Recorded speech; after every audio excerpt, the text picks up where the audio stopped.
시청자 여러분 안녕하세요. 별별 이야기 차현주입니다. 우리는 가끔 생각이 안드로메다 행이다. 핵심을 안드로메다로 날려버렸다. 이렇게 안드로메다라는 단어를 넣어서 쓰는 경우가 있죠. 지구와 안드로메다 은하만큼이나 동떨어져 있음을 표현하는 말인데요.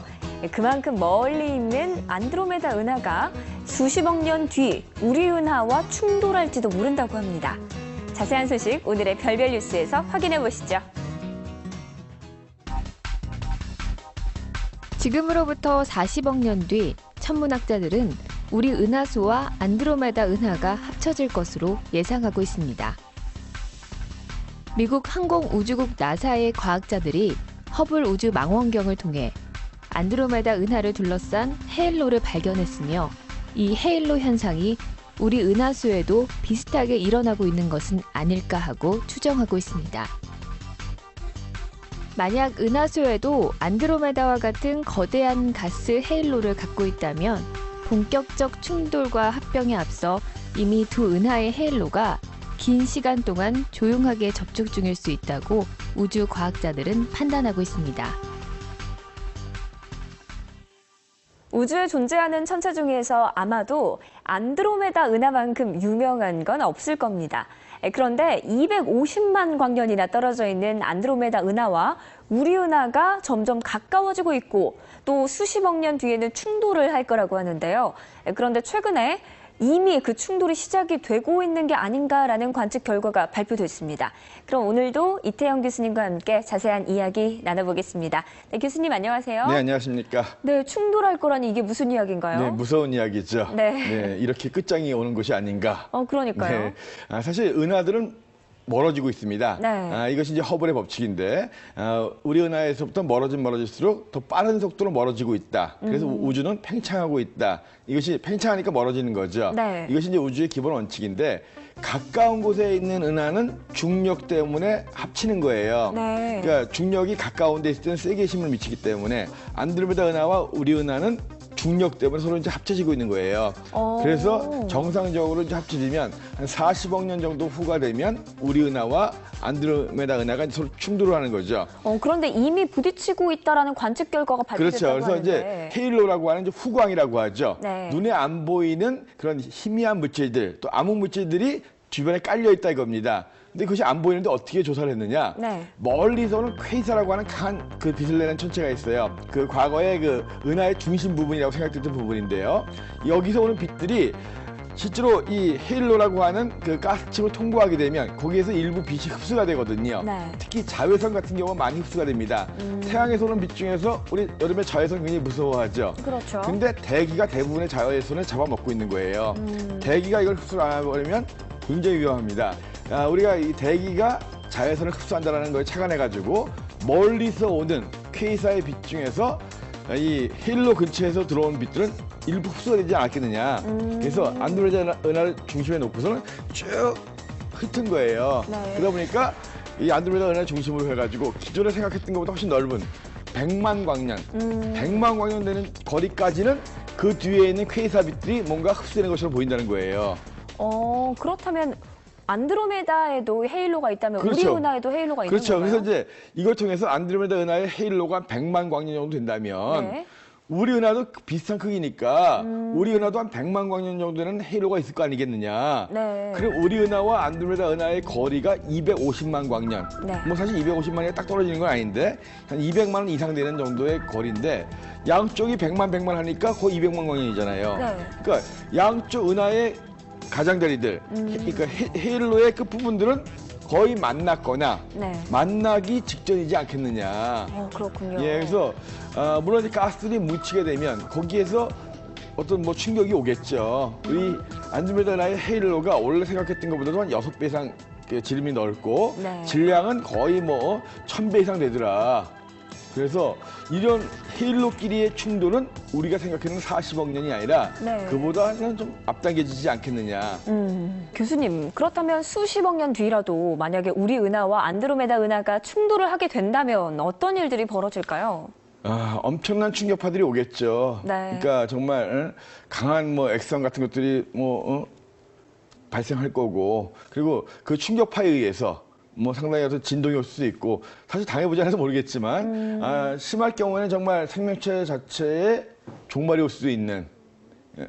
근데 어차피 수십억 년 후에요. 네. 우리나라 역사 5,000년 지났습니다.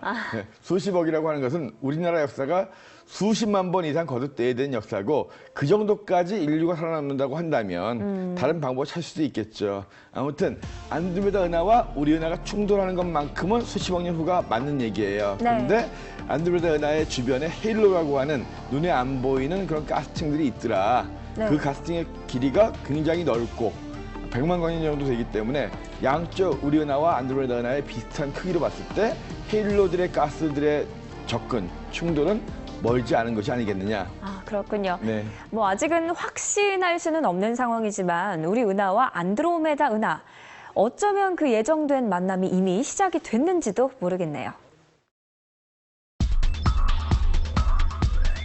골프공 크기의 초소형 위성 사업에 대한 관심이 높아지고 있습니다.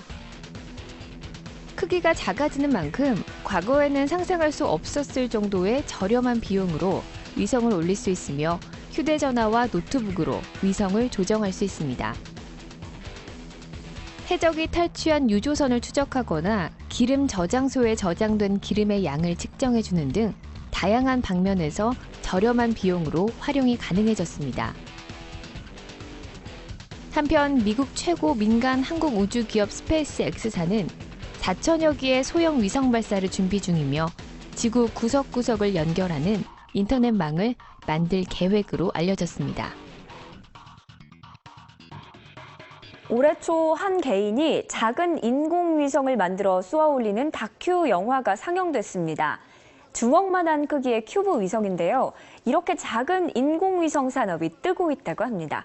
네, 교수님, 이게 어떤 이야기인가요? 주먹만한 크기라니요? 네, 뭐 큐브라고 해가지고 네. 옛날 큐브 돌리면 놀던 기억나죠? 네네. 그러니까 그런 큐빅 같은 정도의 작은 크기의 위성을 올린다는 거거든요. 그러니까 보통 우리가 지난번에 얘기했던 어떤 우주선 하나 쏘아 올릴 정도의 이런 큰 위성을 갖다가 쏘아 올릴 때는 뭐 1억 불 이상의 뭐 그러니까요. 큰 돈이 들어요. 그래서 너무 큰 비용이 드는데 자그마한 위성, 주먹만한 위성을 쏘아 올린다고 한다면 비용이 굉장히 저렴하거든요. 그러니까 우주선이 올라갈 때 이제 뭐 예를 들어서 우주정거장에 우주선이 간다. 거기에서 갔다가 놓기만 하면 돼요. 네. 그래서 부가적으로 이제 발사를 하기 때문에 보통 한 몇십만 불 정도. 그러니까 1억 불이면 1,000억 단위가 넘잖아요. 네. 1,000억 단위 넘는 위성 발사 비용을 갖다가 뭐 한참 1000분의 1 정도로 줄일 수 있는 그 정도의 소형 위성들을 하는데 이런 소형 위성들이 전부 산업이 뜨고 있다 이거예요. 그러니까 네. 더 자세히 보고 싶다는 거죠. 예를 들어서 위성이 많을수록 그만큼 우주에서 지상을 자세히 보는 거예요. 그렇군요. 큰 위성 같은 경우는 예를 들어서 지구 정지궤도 위성 같은 경우는 36,000km 정도에 떠가지고 있는데 너무 멀어요. 그리고 굉장히 큰 위성이에요. 그러니까 네. 쏘아 올리기도 힘들고 돈도 많이 들고 그리고 굉장히 멀게 있는데 자그마한 위성들, 주먹만한 위성들이 가까운 곳에 논단 말이죠. 그 대신 가까운 곳에 있으니까 빨리 움직이고 내려다볼 수 있는 공간이 적어지잖아요. 네. 그 대신 많아야 되겠죠. 그럼 기능이나 네. 성능이 얼마나 차이가 나는 건가요? 근데 기본적으로 하나로 본다면 당연히 기능은 적겠죠. 탑재할 수 있는 뭐 여기 장비의 무게도 줄어들 거고 카메라도 작을 거고. 그렇죠. 하지만 양으로 승부를 거는 거죠. 아, 그래서 예를 들어서 플래닛 맵스라고 하는 그런 회사가 있는데 100개 정도의 위성을 띄워가지고 자세히 지구를 갖다 쫙 들여다보겠다는 거예요. 그러니까 300km 정도면 굉장히 가깝습니다. 여기에서 100개 이상을 가지고 쫙 들여다보는 거예요. 정확한 굉장히 저세한 지도도 만들 수 있죠. 네. 그리고 구글에서 투자한 스페이스 X라는 회사는 4,000개 띄워 올리겠대요.